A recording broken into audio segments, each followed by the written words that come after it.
performance factors felt way more prominent than the actual chess. Our chess skills, our ability to calculate the tactical patterns that we know, the end games that we know, our chess knowledge, our understanding of certain positions, they're all obviously important things when it comes to playing a good game of chess. But I found more than ever, especially playing these long time controls that I just wasn't used to, that things like mental fatigue, mental resilience, all factored in.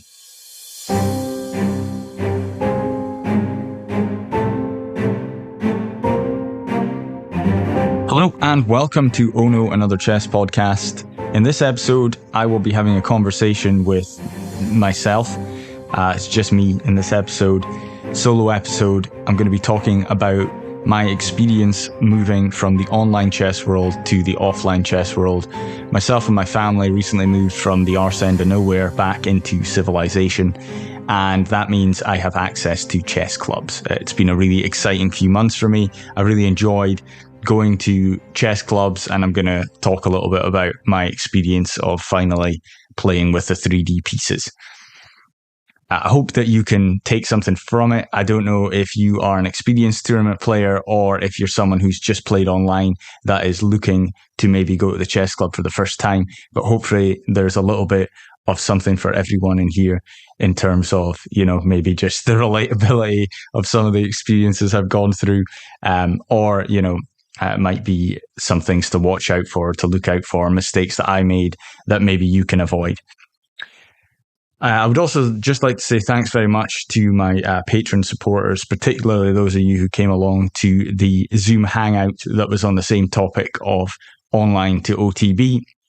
Thanks to the tournament veterans that came along who shared their experience and everyone else as well. It really helped me to clarify my thoughts before producing this episode.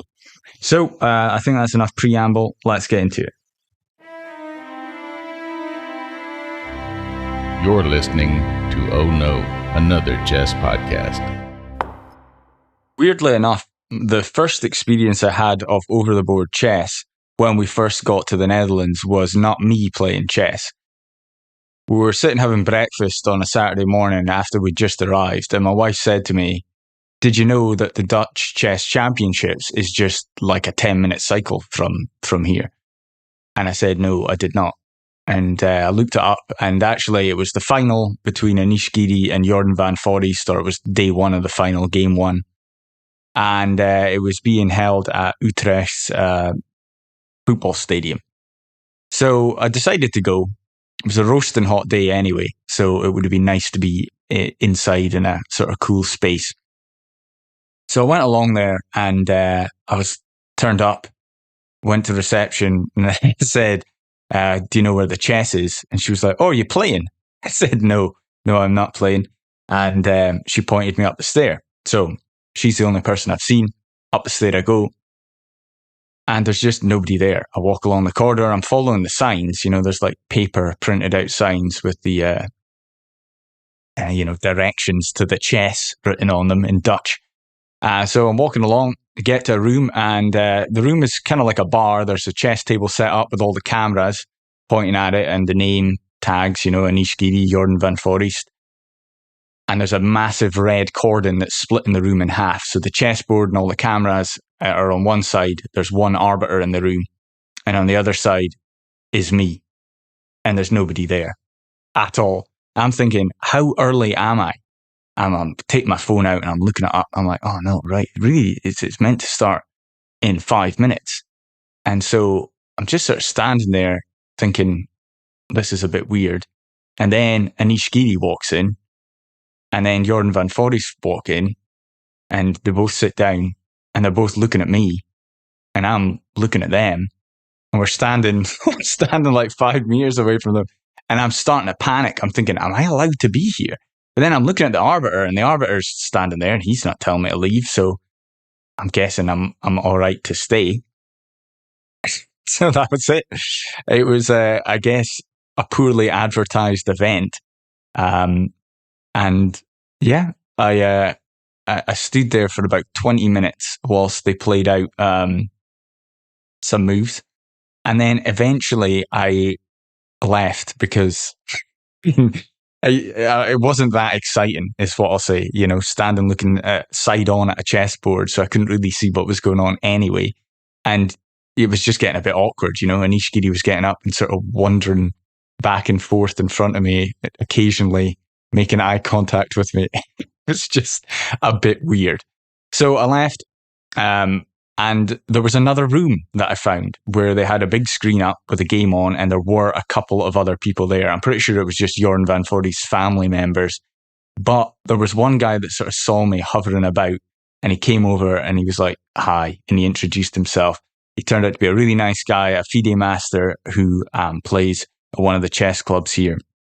And I was chatting away to him for ages. We spoke for about an hour, and then we had this really weird experience where he was like, do you want to have a game of chess? And I was thinking, well, sure, let's, why not? Let's go and play chess. So we sat down at a table, and somebody immediately came over and was like, absolutely no way you're playing chess here, right outside the tournament room. You're going to get carried away if you're playing blitz and start making noise. So he suggested that we actually go onto the football pitch. So that was a really weird experience as well. We take the chessboard outside. So we're sitting in a completely empty, I guess, 30,000 seater stadium. I'm guessing that. And and this beautiful sunny day, just sitting in an empty, massive stadium, playing chess. So that was really cool. Should have taken a picture, but I didn't. My wife was raging. She was like, that would have been really good. But I have no pictures. I've just got the experience. And a new friend as well. I got that FIDE master actually gave me a sort of rundown of the chess clubs that there are here in Utrecht, and that was really good as well to get that information. Although I'll talk about that in a different episode, I think, when I come to choosing your chess club, which is something I am in the process of doing now, and something I hope to be prepared to talk to you guys about in a couple of weeks or maybe a month, I guess. Anyway, that was my first experience of over-the-board chess here in Utrecht. I guess I did get to play a game. I had a couple of games of blitz with this FIDE master. But I thought that was an interesting story, so I'd throw it in the front of the episode.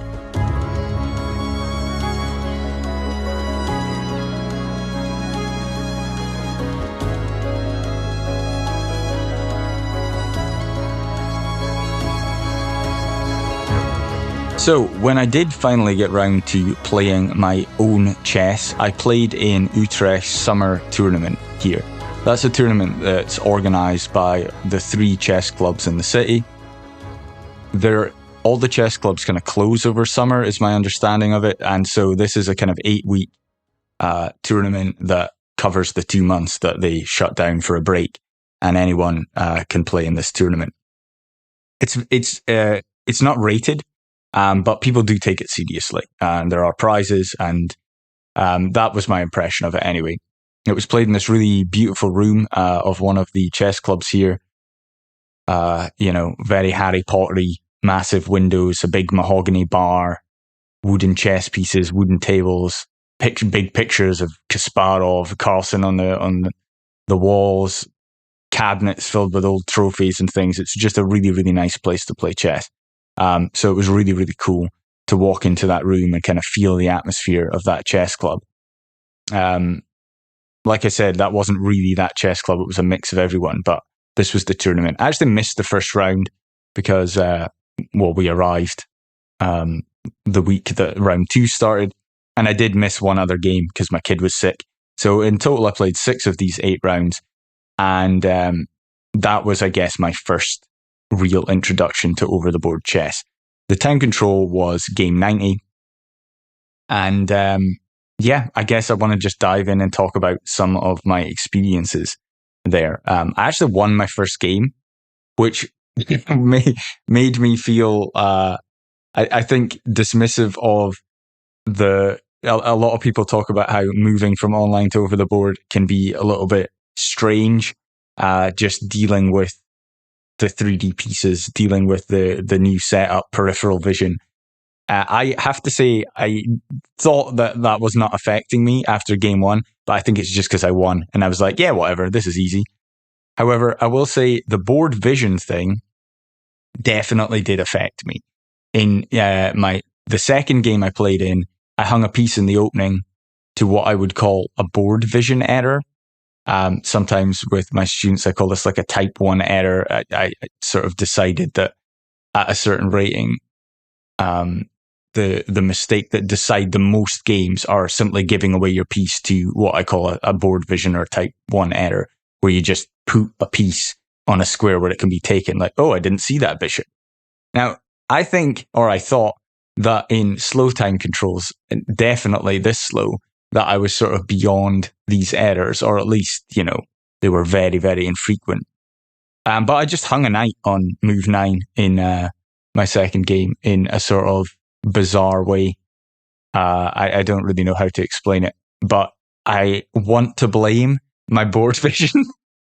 Maybe I just have to accept that I'm not that good at chess yet and that I still make these mistakes, but it was an absolutely horrific error. Just like the kind of error that makes you want to face plant the chessboard.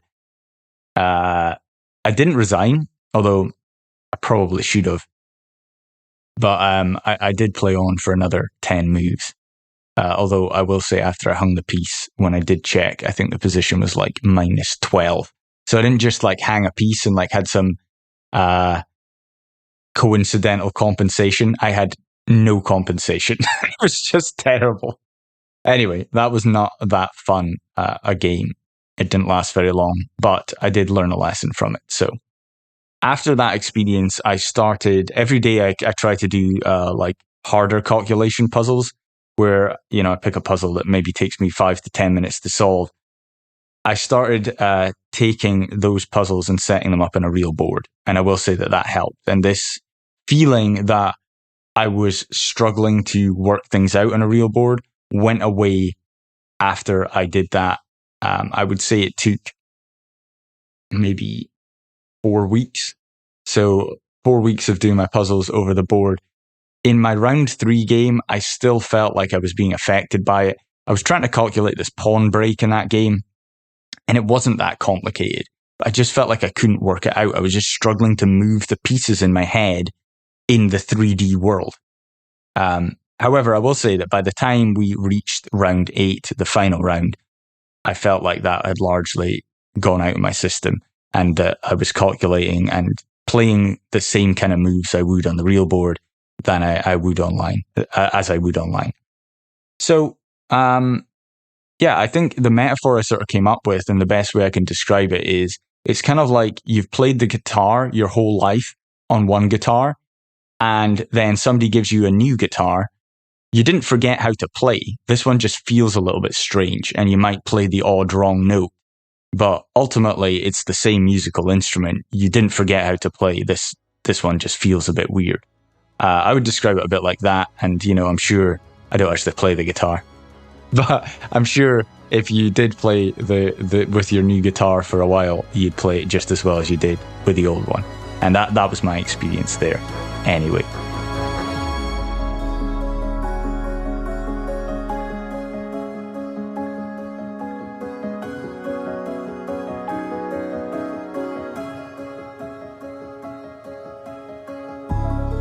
The next thing I want to talk about are human beings. Humans. When you play online, there are no other humans. There is just you and a screen and a vague awareness that there is somebody else somewhere also looking at a screen playing chess with you. That is not the case when you play over the board. There is an actual human being sitting about a meter across from you, making noises, showing emotions, and that is probably, I think, the biggest difference that I found between playing online and over the board. So I think it's best to talk about this with examples. I've now forgotten what round it was. I think it was the 4th round game. I was playing somebody who, after I uncorked a tactic, was very upset. They were clearly annoyed and, sad about this occurrence on the chessboard. And I am feeling very sorry for the guy. And that was something I didn't have to experience before online, of course. Now, the weirdest thing about this was that my opponent then in response to basically I pinned the knight. He hadn't dealt with a pin, and I just pushed the pawn to attack the knight, right? So just attacking the pin piece with the pawn. It looks like he's losing the knight. He then played rook, I think rook A to C1, which looked like a kind of move that you would just play if you were going to lose the knight anyway. It just looked like a reasonable move, right? And except the more I look at it, I realize I can't take the knight, because if I take the knight, I'm going to lose my queen to this 3-move tactic. And so I'm sitting thinking about this, and I'm looking at my opponent. My opponent is still really, really upset. So I'm thinking, well, I see this, but does he? So I sat there for about 10 minutes, and I'm not working anything out. I feel pretty good about my calculation. Like I know if I take the knight, this tactic exists. And if I don't take the knight, my position is actually terrible. So I'm sort of faced with what I feel like is almost like some kind of odds game where I'm like, well, I'm probably going to lose this game if I don't take the knight, because now my position's just horrific. But maybe I should just take it, because I don't think my opponent sees this tactic. And I will also point out that I knew my opponent's rating going into the game, and it was lower than mine. And that was kind of also the reason I was taking so much time over this, because I was thinking, well, maybe he doesn't see it. I don't know. I couldn't make up my mind. So I sat there for 10 minutes just deciding whether I was going to play what I knew was a bad move, or play what I thought was a pretty bad move, but at least maybe it wasn't, it wasn't going to end the game. I was going to lose the exchange, or I was going to lose my queen, was basically the decision I had to decide between. In the end, I decided to play what I thought was objectively the best chess move. And the weird thing about it was my opponent's attitude changed immediately after I moved the queen. And I was kind of shocked. And afterwards, he explained to me that he was trying to get me to take the knight so that he would win the queen. And I felt really angry about that. I was like, that's not cool. I do not in any way think that that's something that you should do to try and trick your opponent into making a move. But that's what happened. And it's, I guess, one of the realities of over-the-board chess, and something I'm going to need to learn how to deal with. But that was something that was quite shocking to me. And that was, I guess, my introduction to human emotion at the chessboard.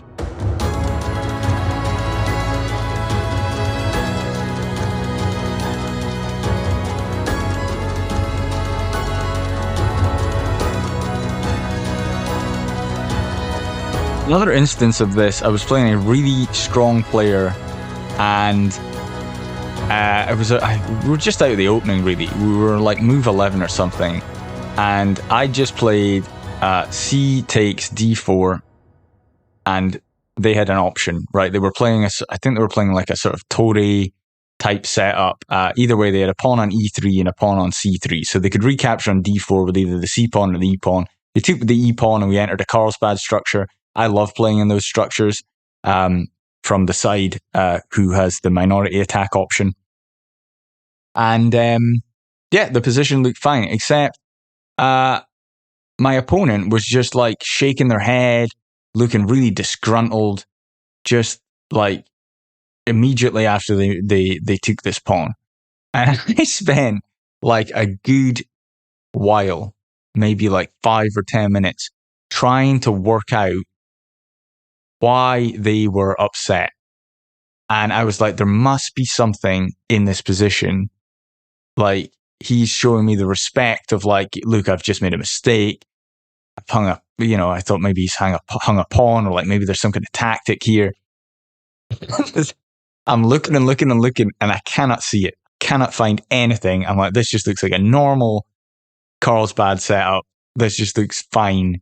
I don't see anything, and I just played my move. And after the game, my opponent's like, yeah, I shouldn't have gone out in the Carlsbad. I should have just taken with the C pawn. And then I think we'd have been in some kind of like exchange Slav type structure. But Anyway, he just didn't like his decision, and that was it. There was nothing there at all.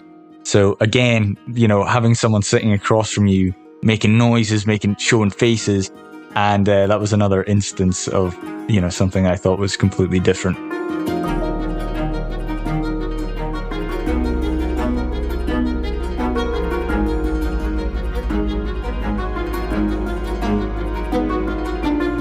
The final human thing I want to talk about is me. So I noticed that I had a tendency, or have developed a tendency since I started playing over the board, to do something that I don't do online. And that thing is, I will spend 10 to 15 minutes calculating a sequence, and then when we start to play it out, because normally it's like a tactical sequence, right? It's a force sequence that I've been calculating. And then, so I play the first move, my opponent responds, and then I start playing every move that I've calculated in the sequence instantly. Just instantly. And I've just finished writing a blog post about this. That'll come out. It's called Look Both Ways When You Cross the Road, in which I try and draw some kind of parallel between my kid learning how to cross the road, how he looks for ages and then basically sprints across the street. And that's what I felt like I was doing at the board, right? I look for ages, and then I just shut my eyes and run across the road and hope I don't get hit by an articulated lorry coming from G7. So why was I doing this was my question. If I wasn't doing this online, if I had a sequence like this, I'd always give myself, 30 seconds to a minute between each move. I just recheck everything. And in one instance, actually, in the tournament, I played a move so fast that I lost the game because I was not at the board. And again, I calculated for ages, decided that this was a winning thing I had going, played my first move and got up. My opponent thought for like 5 minutes, played his move. I went back to the board. I didn't even sit down. I just picked up a piece and captured a pawn and wrote down my move without even sitting down and walked away again. Didn't even look at my opponent. I cannot imagine what my opponent must have thought of me then, because I just hung a piece. I just hung a piece because he'd played a different move to the move I'd expected him to play. I was so embarrassed. I was so mortified that I'd done this. Like, I'd hung a piece and I didn't even notice I'd hung the piece until I came back to the board. It was so bad. So I'm starting to do this, right? I'm playing these moves instantly. And I realized, kind of to my own embarrassment, the reason I was doing this was through a sense of self-consciousness. I was suddenly in a room full of actual chess players who I felt were judging me as a chess player. And what I was doing, what I was saying to my opponents when I was playing these moves so quickly was, I don't need to think. I've already done all my thinking. I calculated all of this. I don't need to recalculate. I don't need to do anything. I'm good. The only thing I need to think about is if I might be blood related to Bobby Fischer or something, right? I am done. So, yeah, and so that's what I was trying to say to my opponent, right? I was almost feeling as if my opponent was judging me. I was feeling as if I didn't play the moves quickly, my opponent would think I was like a bad chess player. It was coming from my own insecurities, is what I think. And so now that I'm aware of that problem, and now that I'm aware of that about myself, obviously that's not just a chess problem, that's a me problem, but it is showing up on the chessboard. And I do think, especially as a coach and as a chess player myself, I do think that our personalities and our own flaws can actually be reflected on the chessboard. It's one of the reasons I think it's such a beautiful game. And, I'm excited to find these things out about myself. And I do find it interesting how these things can manifest, these kind of personality defects or quirks or whatever you want to call them can show up in your chess. So that's something I noticed I was doing, and I hope, and at least I'm working on stopping doing now in the future, right? My opponent doesn't care about how good I am at chess.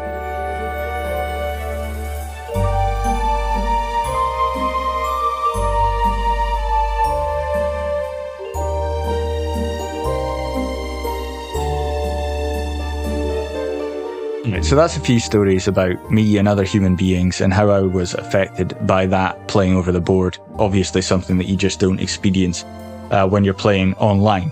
Now, I know I talked a little bit about the 3D pieces, And I want to talk a little bit more about the logistics of playing over the board, right? It's completely different. You're playing it online, you click a piece, you move it, and you drop it. Or you click a piece and you click another square. If you're me, I don't drag the pieces around. Maybe that's the reason I've actually never mouse slipped. I don't know. Anyway, there's quite a lot to do, right? And that was something I was very aware of. Once I decided what move I was going to play, I was like, right, what do I do now? Because you've got to pick the piece up, you have to move it, you've got to press the clock, you've got to write your move down, you've got to find your pen. There's so much going on that you just don't have to deal with online. Now, I will say that I did forget to hit my clock once, and my opponent just let me sit there for 15 minutes, and I didn't know what was going on. And eventually I realized I hadn't pressed my clock, and I did. I didn't think that was a very cool thing to do, especially when my opponent knew that this was my first or one of my first over-the-board experiences. It only happened to me once, and it didn't happen again. That was enough of an annoying experience to knock that out of me, right? So, yeah, I think that's the sort of thing you just, if you're going to forget to hit your clock, it'll happen once, maybe it'll happen twice, but eventually you just get into the rhythm of doing it. I will say, though, that this is actually the one thing about over the board that I preferred to online. The fact that there's such a rigmarole to play in your move was really, really helpful for me. So, I'd think about the position, decide on the move I was going to play. And once I'd decided that, because there was so much going on, that actually helped me to slow down and to ask myself what I was undefending with my move, right? That's my blunder check. I actually have an article on this called What the Fork is a Blunder Check that people seem to find quite helpful. But basically, my blunder check is asking, what does the move do and what does the move no longer do? And on a surface level, all I'm asking is, what am I undefending when I move this piece? What is this piece no longer doing that it was doing, right? Am I undefending anything? That just helps me to not overlook anything obvious. And then what does the move do? That's more for my opponent's move to spot their blunders. But I ask that as well, like, what am I doing? Am I opening any diagonals? Things like that. So 2 very simple questions. And I often forget to do that online, right? You get kind of caught up in the heat of the game and you forget to do your blunder check or, whatever it is you do. I didn't really forget over the board. And I think the reason I didn't forget was because once I decided on my move, I was slowed down by the process, by the logistics of everything I had to do. And I was like, oh, right, yeah. Before I hit the clock and write my move down, I'm just going to double check everything here. What does the move do? What does the move no longer do? All right, now I'm good. Hit the clock, write my move down. So the logistics of over the board, definitely a positive there, at least for me. I enjoyed that. It's also just something satisfying about picking up a piece. Okay, one thing I will mention as well is I like my pieces to be in the middle of the square because I'm a little bit strange. That is another thing.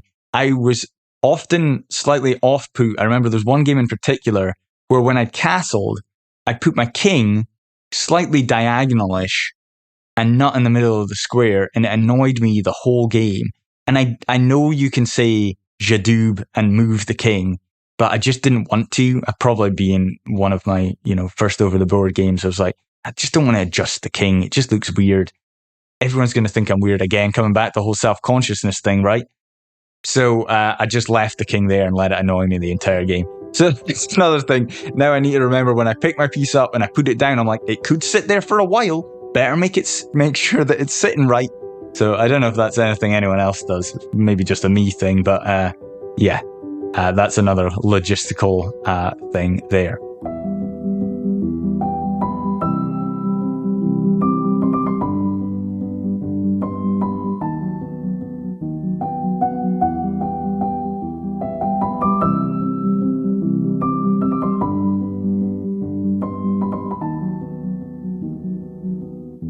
Okay, and coming back to the clock, this is a kind of interesting thing. I don't know where this falls in. I don't know if this is a human thing or a logistics thing. It's a bit of both, so here it is.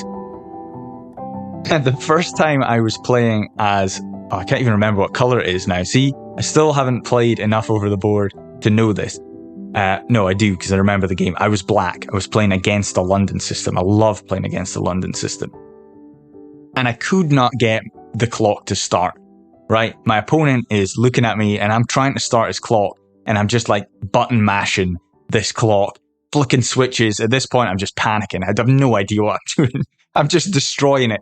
And we're probably playing in a different time control by the time I finished like handling this clock. Anyway, eventually somebody came over and gave me a hand, put me out of my misery. But yeah, that was a whole thing. My opponent then, and he said this after the game, I didn't really think too much about it in the game, but he didn't try and scholars mate me at the start of the game, but clearly he thought because of my inability to set the chess clock, I had no idea how to play chess. I think he was probably surprised that I didn't end up asking him how the pieces moved after the way I was struggling with this clock. So I get it, but he started playing these moves that were maybe like giving him odds on maybe a newer player overlooking some simple things in the position. Anyway, he ended up with a really bad position out of the opening as a result of this, and I ultimately won that game. So, yeah, I guess that's not something I had to learn, but never if you go to a chess tournament, there's maybe a lot of people who have played for years online, and they might not know how to set a chess clock. That does not necessarily mean they don't know how to play chess. So, yeah, be careful of that one maybe. But I thought that was pretty funny.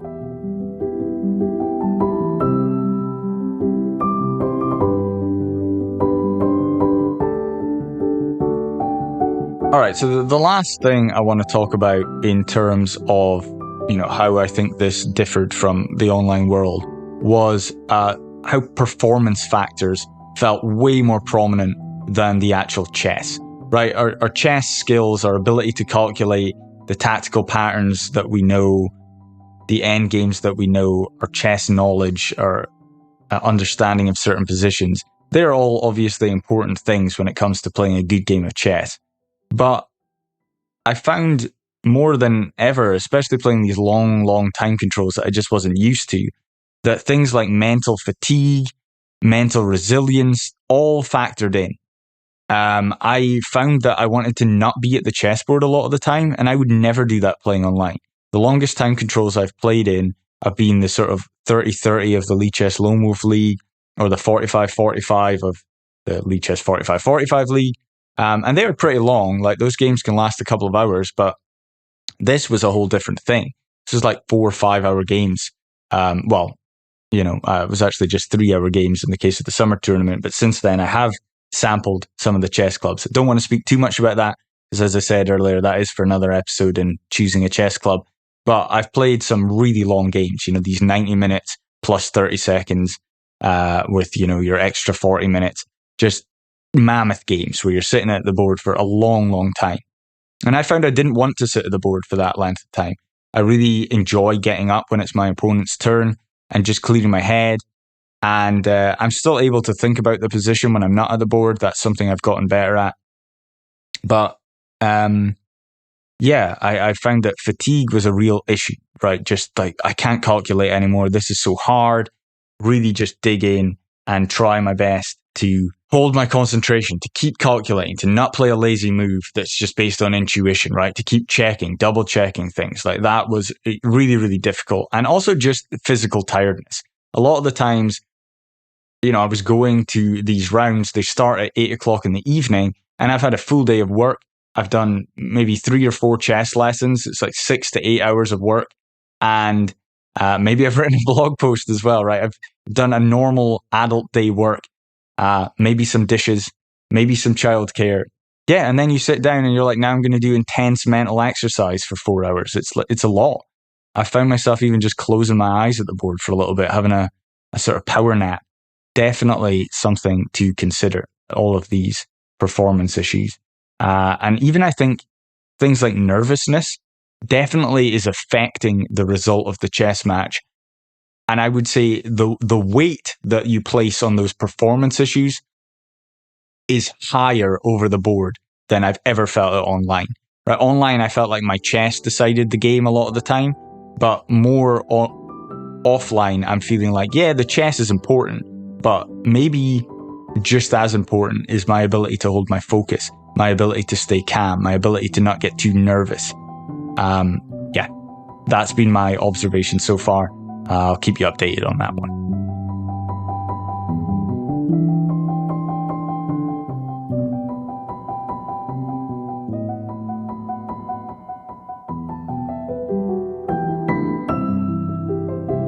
And so that's it. Those are some of the things I've observed from my transition from online to over-the-board chess.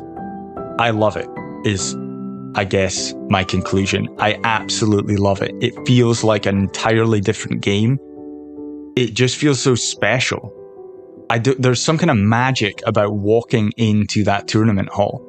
I spoke about it with one of my students, and he said that he sometimes felt like it was like walking into a place where there were a lot of people meditating, or it was almost like walking into some kind of religious building where there is a point at which you feel these moments where you look around you and everyone is engaged in a sort of collective form of anti-meditation, right? Where you're just focused on the chessboard. Maybe it is a form of meditation, right? But instead of thinking about nothing, you're only thinking about chess.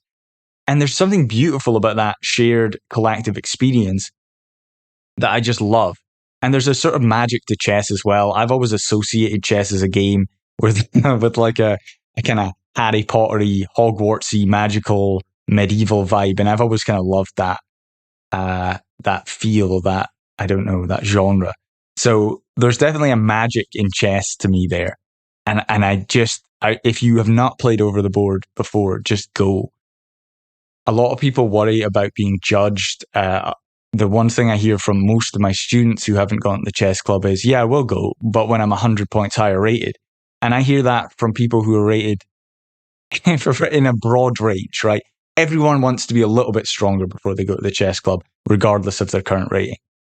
I have managed to get some of my students to go to the chess club, and not a single one of them has regretted it. I definitely didn't. It's just such an amazing experience. There's not just that magic though, right? After the game, at least here in Utrecht, everyone has a beer, a drink, whatever, sits down, analyzes their games, and you can talk to people about chess, and they actually care. They're actually interested. You're going to get to talk about a line of the Caro-Kann, and the person you're talking to isn't going to fall asleep. It's really cool to just be able to speak to chess, about chess, with other chess players. There's just so much about it that I love. There's just a magic to it. And yeah, I just love it.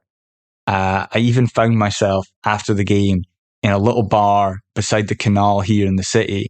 And I was just sitting there, and I'm speaking to a FIDE master, an international master, and a grandmaster, thinking, wow, I would just never have had the opportunity to even pick these kind of chess brains in the online world, right? And the online world is small, and sure, you can talk to these kind of people, but the chess club brings together people of all rating ranges, right? You have access to an incredible wealth of chess knowledge, and that's something that I am really excited to talk about next time as I get into chess clubs. But all right, I'll try and hold back for now. But really, just get to an over-the-board tournament, get to an over-the-board place. There's just so much to it, and I'm excited for you if you haven't been there yet. It's the kind of experience that you only get to have that initial experience once, right? And if you haven't had that yet, I'm excited for you. I really am. All right, that's the episode. You probably hear my wife's voice now. Thank you. Goodbye. Thank you so much for listening to the second episode of Oh No, Another Chess podcast. I'm Ono's wife, Yara, and I'm the other half of TheOnoZone behind the scenes. And well, now also less behind the scenes with this podcast. So obviously this episode, there was no special guest. Well, I think Ono is very special, of course. And I think he's a hilarious storyteller, but I might be a little bit biased. So I'm really curious to hear how you like this first solo episode. Because, we're just starting this whole podcast project and we're trying out some stuff. So let us know whether you enjoyed it. Ono's also writing a blog post about this topic, so subscribe to the newsletter if you want to be notified when it's up.